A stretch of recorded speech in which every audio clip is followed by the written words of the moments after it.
So Morph got on this one really, really quick. It is the Anvil Centurion AA, fun but flawed. Okay, I mean, it is PTU, and I think they're going to be running Jumptown in a couple hours. It's Saturday morning, and I think they're going to be running Jumptown soon. My assumption is to see what the flaws are and adjust them. But I got an email saying that I was getting this ship to show off to you guys, but I didn't get a lot of detail on it, and I worked the weekend, so I didn't get to see it. So let's see. I'm sure Morph did quite a bit of work here, and let's see what he found with the Anvil Centurion. I think it seems, just taking a look at it, it's basically a hammerhead turret on a ballista. That thing seems like it is going to be a Jumptown beast, and very, very useful because it never runs out of ammo, whereas the ballista always does. Ballista's great at Jumptown, but runs out of ammo. This thing is going to have a bit more staying power, but I did find one in the verse, and it had like a 1,500 meter signature, which is not ideal because I think you can get locked on from missiles quite far away, but you can also shoot them down. So here we go. Let's check this out. The Anvil Centurion AA from Morphologis. This is the Anvil Centurion, a ground-based AA vehicle that was just added into Star Citizen today as of this PTU patch, 3.17.2, and it's based off of Star Citizen's Atlas ground-based platform, used in other earlier ships like the Anvil Spartan on the right, which is an The Spartan. What a worthless vehicle. This one was the stupidest one. I wish they had the idea for the current one with the Spartan. The Spartan needs more time, personally, or just a purpose. I feel like the Spartan doesn't exactly have the best purpose for JT. Now seeing Ballista and Centurion. APC, and the Anvil Ballista on the left, which is also an anti-aircraft vehicle, but instead with missiles and torpedoes. What makes it different from the Ballista, though, is that it's got a size 3 turret for the pilot and 4 size 4s for the gunner, making it quite the formidable ground-based platform for defense, especially considering that missiles have been pretty... Oh, these things do go down. That's pretty sick. I didn't hit and miss, I saw them, but I didn't know if they were functional. Unfortunately, though, as cool as the Centurion looks, it's got a major flaw with its detection range, which I'll go over later in the video. The thing about that is, it's the PTU, and they have a wonderful opportunity to fix it before live. So this is Morphologis influencing right now. So shortly, I'm going to take a walk around the vehicle and talk about its exterior and interior in this quick review. And if you guys think I did a good job by the end, and you think I deserve it, don't forget to hit that like and subscribe button to show your support. Like the Ballista and the Spartan, the Centurion can only be carried by a handful of vehicles in Star Citizen, like the Hercules M2, C2, and A2 platforms, and so you're going to need one of these to transport it to the front that you want to defend or attack. What else could it fit in? It deploys just as well as any of those other vehicles and drives pretty much identically, with one major exception, and that's that its deployable hydraulics actually function. And that's because the Centurion happens to be pretty dang close to gold standard, which, if you don't know, is a state in the ship's development that makes pretty much all of its planned features fully functional in-game. Like the Ballista, it has a big platform on the back on which is mounted an anti-aircraft device. What's kind of cool is, if you guys watched our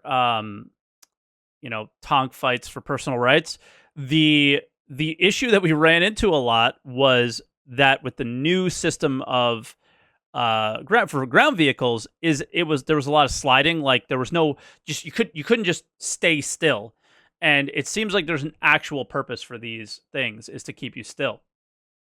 The Centurion, it's 4 massive size 4 weapons, and yes, if you're wondering, they are swappable. So if you wanted to swap out some C788 flat cannons, you go right ahead. One of the things I've always really liked about this vehicle, though, is how much it reminds me of the APC from Aliens, which I love. It doesn't really resemble it, but it reminds me of it somehow. And so it just feels cool to have one of these things and to be able to drive it around and actually use it for something useful. We'll go into why I think they've added this into the game a little bit later, but first let's take a step inside through the ramp. The interior is pretty much identical to that of the Ballista and roughly similar to that of the Spartan. It's got a gun rack, a personal storage, and access to its components, such as the engine module, which will in the future be something that you can both repair and replace on the fly. So it's good to see that they're thinking ahead with a lot of these newer vehicles in preparation for engineering mechanics hopefully coming online sometime not too far in the distant future. And just like the Ballista, it has a gunning position in the rear and the driver's seat obviously in the front. Let's take a look at the driving position then first.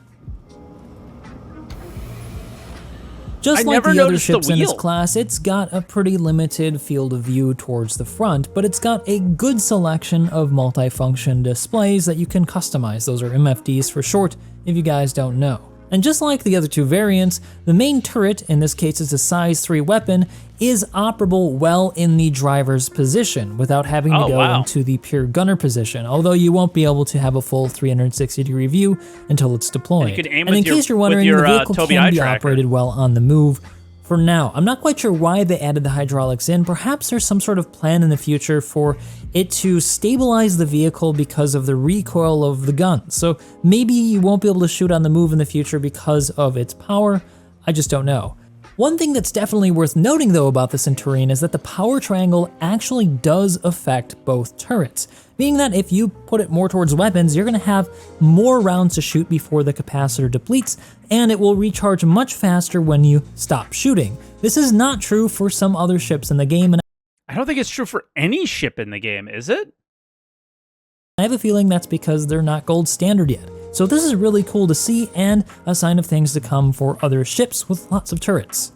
The size 3 gun is definitely an interesting alternative to the two size 2s that were originally on the vehicle, although I'm not quite sure if it has better DPS overall. It certainly has better range, and maybe that's all that really matters. Now let's move to the rear gunning position, because that is where all the action's really going to happen. Yeah. The rear gunning position is identical to that of the Ballista, with of course one major difference, and that's that you've got those massive 4 size 4s. I'm sorry, but more ships and more vehicles need to be made exactly like this, as if they're platforms and you just create variants. Like, the Cutlass is the worst version of it, but I think these are really successful so far. Ballista, they finally made them useful. This, I feel, is definitely going to be useful, so... You have to turn on the screens just like in any other turret in any other ship in Star Citizen, and once you do that, you'll be able to access the remote turret and turn it on. The capacitor pool is pretty dang hefty, and because these are size 4s, their range is going to be pretty decent, out to about 2.1 kilometers. However, if you consider the range of the size 7 torpedoes available on the Ballista, its range is pretty limited, and it will put your enemy potentially within visual range of you before you can actually engage them.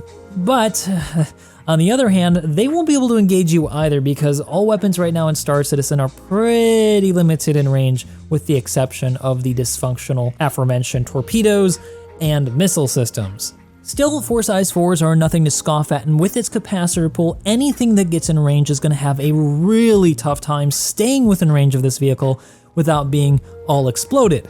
With the exception, of course, of much bigger vehicles like Redeemers and Hammerheads, which it'll have a tougher time of dealing with all by itself. But you think you would have multiple, One thing you may be curious of, though, is whether or not it's capable of targeting ground-based vehicles, and the answer to that question is absolutely yes. That's not to say that you're going to survive a single shot from a Nova tank, but you can certainly do a lot of damage to it and probably blow up a lot of lighter vehicles a lot more quickly than they can blow you up. So it can serve as a ground-based attack vehicle. You just can't fire directly forward because of the size of the weapons and the crew cab in the front. But why does this thing even exist when we have something like the Ballista? Well, there are a couple issues with that thing at the moment. Just like I mentioned earlier, missiles and torpedoes are pretty dysfunctional in Star Citizen right now. They usually don't actually hit the target you're aiming at, and they're pretty frustrating to use. When they do hit, they can do a lot of damage, and the Ballista can one-shot a lot of big vehicles in Star Citizen, up to something like a Cutlass Black. However, even in a perfect world where missiles worked flawlessly, it would still be limited in ammunition, and so once you've utilized all your missiles on just What is this visual? He said, I'm not trying to destroy Jack. So he's like, hey, I clearly didn't lock onto him. Is he trying to just say, hey, commenters, I know I didn't lock onto him here? It's a couple of ships that say Jump Town, and missing. You're out of luck. You have to be picked up and transported to somewhere where you can be rearmed, as Star Citizen currently doesn't have a rearming ship yet in the game. There are some planned, but they're not in yet. And so the Centurion offers a much better alternative for the current version of the game, where you've got to be in one location for a long time potentially and won't be able to be easily rearmed. And I really see this coming into use with events like Jump Town, which 100%. Will be featured this weekend on both the live and non-live servers. So this is a vehicle I think we're going to see a lot in the next coming weeks, and I think will come in more play when we get bigger things to defend, like homesteads that we can build and own. However, there is one major flaw with the Centurion that I think really needs to be fixed before this goes to live, and that's its detection range. Unfortunately, at present, it looks like it can be passively detected at around 1,600 meters, and even... Yeah, I think I saw like 15, 16, and that is a situation where they might be doing that on purpose to balance it, because I think Morph isn't thinking 100% here. I think he's only thinking about the situation when you're in the vehicle, not if you're fighting the vehicle. So if the weapons have about 1,000 meter range, let's say, even if they have an 800 meter range, which we know it's slightly more than that, and you can detect someone, but they can't detect you, it becomes overwhelmingly in the advantage of the ground vehicle. And I think this was done on purpose by the team to say the only way to balance this encounter is for you to be able to detect them and fire missiles at them from range, and maybe that will do it. And then it's up to the person in the ground vehicle to fire flares or shoot the missiles down that are attacking you. That would be my guess. I don't know what you guys think, but my guess is absolutely that this is done on purpose and most likely will not be changed. Because again, if I'm able to fire at you and you can't see me, the advantage is so high towards the Centurion, and the ship is in a massive disadvantage.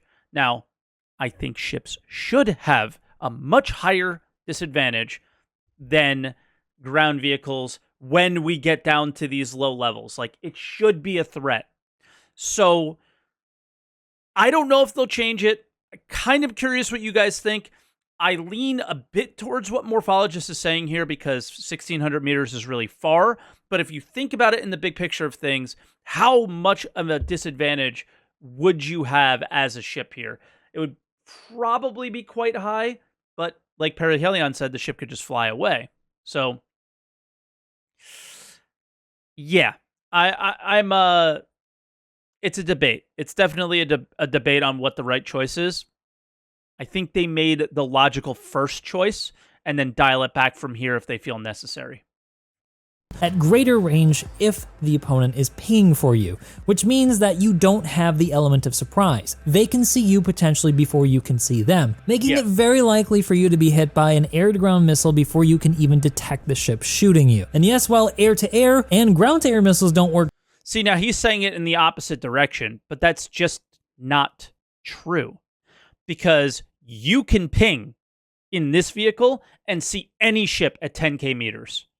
So that is just not true. That is just completely and utterly false. If you are in a spaceship, and if I am in this ground vehicle and somebody else is in a spaceship, I can see you at 10k meters. You can only see me at 1,500. So that is just demonstrably, I think that's the right word, false. Very well. I'll listen to what he said again to just make sure. If the opponent Centurion that I think really needs to be fixed before this goes to live, and that's Even its in detection Eclipse, you range. could see Unfortunately, at further present, away. it looks like it can be passively detected at around 1600 meters and even at greater range if the opponent is pinging for you, which means that you don't have the element of surprise. They can see you potentially before you can see them, you can making ping it very too. likely for you to be hit by an air-to-ground missile before you can this is even just detect wrong. the ship I'm sorry. shooting you. And yes, while air-to-air and ground-to-air missiles don't work very well, air-to-ground works extremely well. In my view, vehicles in Star Citizen need to have a very, very small detection range because they are so vulnerable to anything in the air, even a starter ship. They only have size 0 modules, which makes them extremely weak. And so with so few reasons to use a ground vehicle in the first place, this puts just another nail in the coffin as to why they're just useless in Star Citizen for most situations.